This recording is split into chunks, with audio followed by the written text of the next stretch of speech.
So this is Matt from Filament Tattoo, and I am here today at Get Nailed with Amy Emmerich, who was absolutely essential in getting Wabash to win this year's Small Business Revolution on Main Street. And I'm also here with Lisa from Ellen's, and we get to be the stars for next week. So that'll be exciting. So we're here today to talk about how to help your town win next year's Small Business Revolution, and it all starts with the nomination process. And so we wanted to talk with Amy because, well, you were one of the keys for us being chosen as a town. So how did that work? I wrote an essay. It just happened to roll past my news feed on Facebook that they were accepting nominations for Wabash, or for small towns. So when I wanted to nominate Wabash, I just took a minute. I talked about my dad being self-employed small business owner. This is rough. Of which you are now, right? I am now, yes. I just really tried to make it heartfelt, so they, by reading my story, could understand a few of my feelings about it, you know. He's pretty special to me. I think I translated that into my essay pretty good. Yeah. Keep it short, keep it sweet, you know, show your connection to your community, I guess would be like the best thing I could say to write about. Right. That's what I did. Right. What do you have for suggestions for people, Lisa? I think one thing is to really take a look at the website for Small Business Revolution and know the website, know what they're looking for, and then speak to that in your essay. Yeah. I mean, I think that's so important, and you've only got 500 words. Right. So there is a limit to the number of words that you can write, and so you need to make every word count. And I'm going to say that I don't know how much they check spelling, but I'm going to guess that, I don't know, spell checking things, I never type directly into the box. Like, I write it in some other Google document and import it, just because that way I can get things said the way that I want them to be said. So what are some other tricks or tips that you could offer to potential winners for next year? Because, I mean, it was a hard competition, and we were fighting against 10,000 other applications. Yeah. So, I mean, you said having something that's heartfelt. How does that come into play? You know, of course I chose to write about my dad because that is near and dear to my heart. I wanted to convey that to them. Mm-hmm.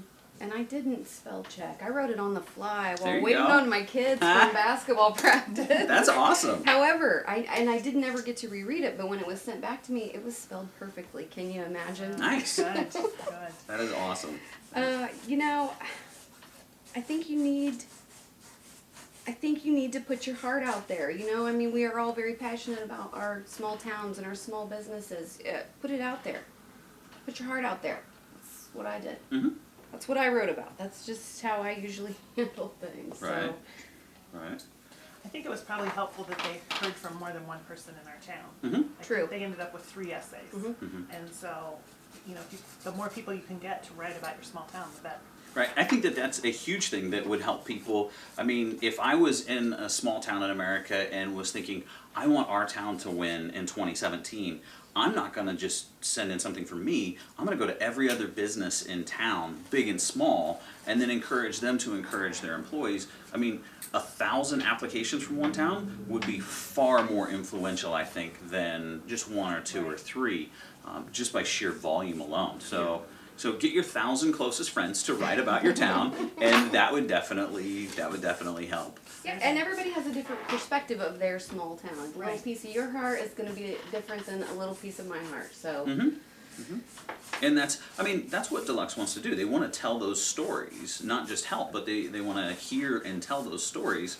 And so getting those different perspectives, huge difference, Right. Massive opportunity there. So anything else you can think about that would be beneficial for people to consider as they look to nominate their town?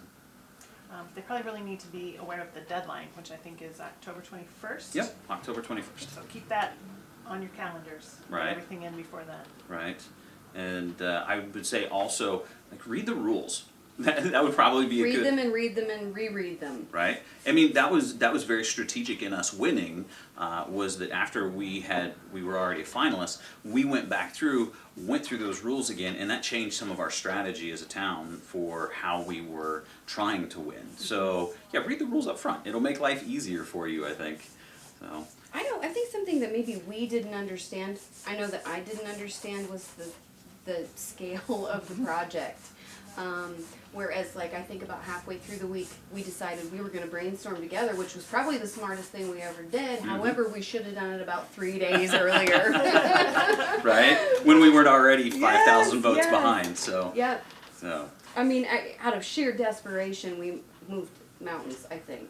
But I wouldn't wait those 3 days. I would try and move that mountain about 3 days earlier than that. Right. So, if you're going to nominate your town, you need to be prepared beforehand. And I think having a point person already figured out. Obviously, we've got Christine Floor, and she is amazing, so she can make anything happen, and she moves mountains on her own on a regular basis. But having that kind of point person is so important. Anything else we can add to this to really encourage people to do the best possible job in nominating their town to win? Anything else? I don't think so. I'm Just sure have there's a fun lot with it. in there that I want. I mean, Like, love your town. Yeah, have fun with it, show them your love for your town. Yeah. and don't be afraid to brag, because no one else is going to do it for you. Absolutely. And if your town's actually truly a lame duck town, like, work on it and then maybe apply for the year after. Right. So, anyway, well, this has been Matt and Lisa and Amy, and we wish you all the absolute best as you try and win next year's Small Business Revolution on Main Street by Deluxe. Good luck, guys. Have a great time. You will absolutely love it. Good luck.